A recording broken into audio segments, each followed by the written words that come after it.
right, let's talk about something that pretty much all of us have dealt with at some point. Antibiotics. We think of them as these amazing miracle drugs, right? But there's a hidden challenge here, and believe it or not, we're all a part of it. So let's dive in. So, picture this. You come home from work feeling just awful. Fever, sore throat, the works. What's the first piece of advice you hear, maybe from a parent or a friend? Just go get an antibiotic. You'll be fine in a couple days. I mean, how many times have we all heard that? It sounds so familiar. Yeah, it's the go-to advice for just about everything. Fevers, sniffles, you name it, and it feels like just common sense. But here's the thing we really need to stop and ask ourselves. Is it actually the right advice? The answer isn't as simple as you might think. And to really get why that is, we've got to go back to square one. So let's break it down. What even are antibiotics? What do they actually do in our bodies? Okay, so here's the deal. Antibiotics are super specialized weapons. They're designed to fight infections caused by only one type of bad guy, bacteria. And they have a couple of moves. Some are like assassins. They just kill the bacteria directly. Others are more like crowd control. They just stop the bacteria from multiplying, which gives your own immune system a chance to jump in and clean up the mess. And you really can't overstate how much of a game changer they were. I mean, think about it. Before antibiotics, a simple infected cut could literally kill you. Pneumonia? That was a terrifying diagnosis. The discovery of these drugs just changed everything.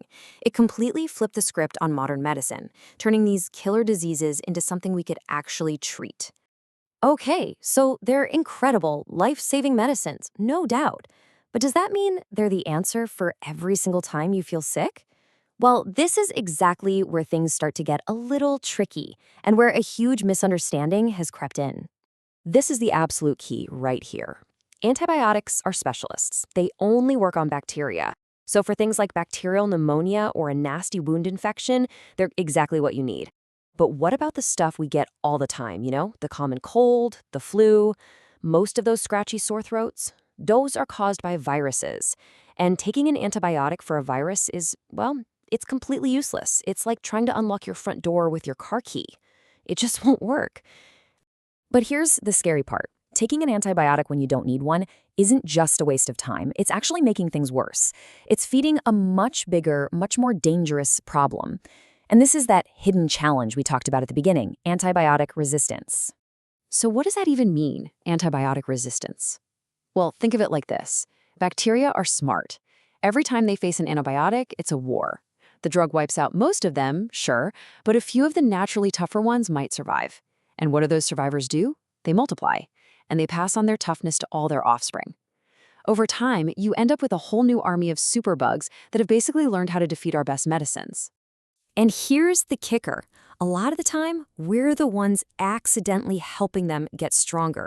We're creating the perfect training ground for them. So let's look at the common mistakes we all make that are literally helping bacteria level up.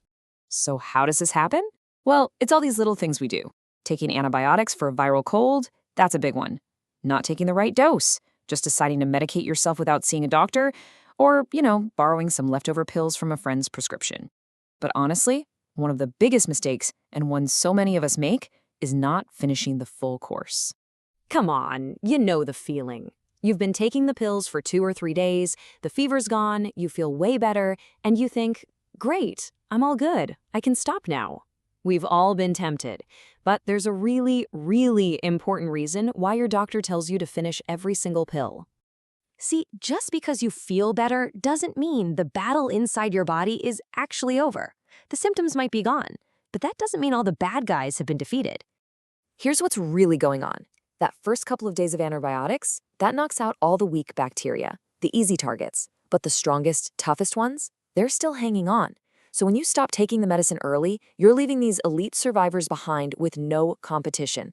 They get to multiply and create a whole new, much more resistant infection. We are literally training bacteria to beat our drugs.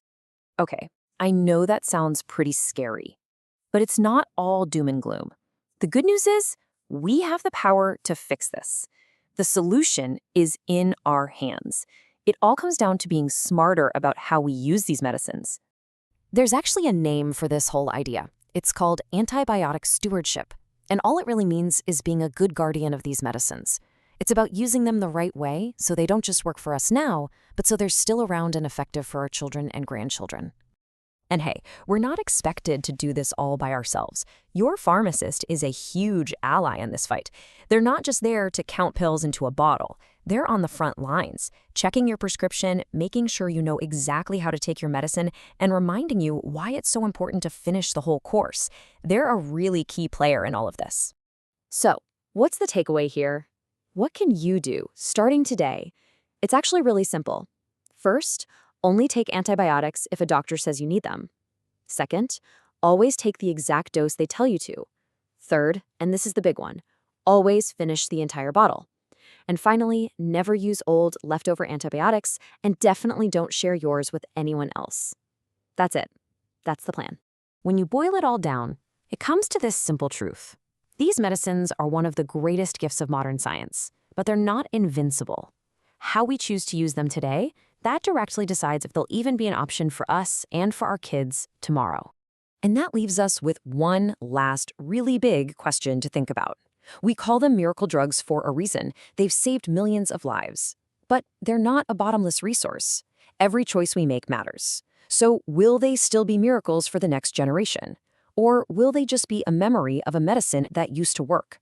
Honestly, the answer to that is up to every single one of us.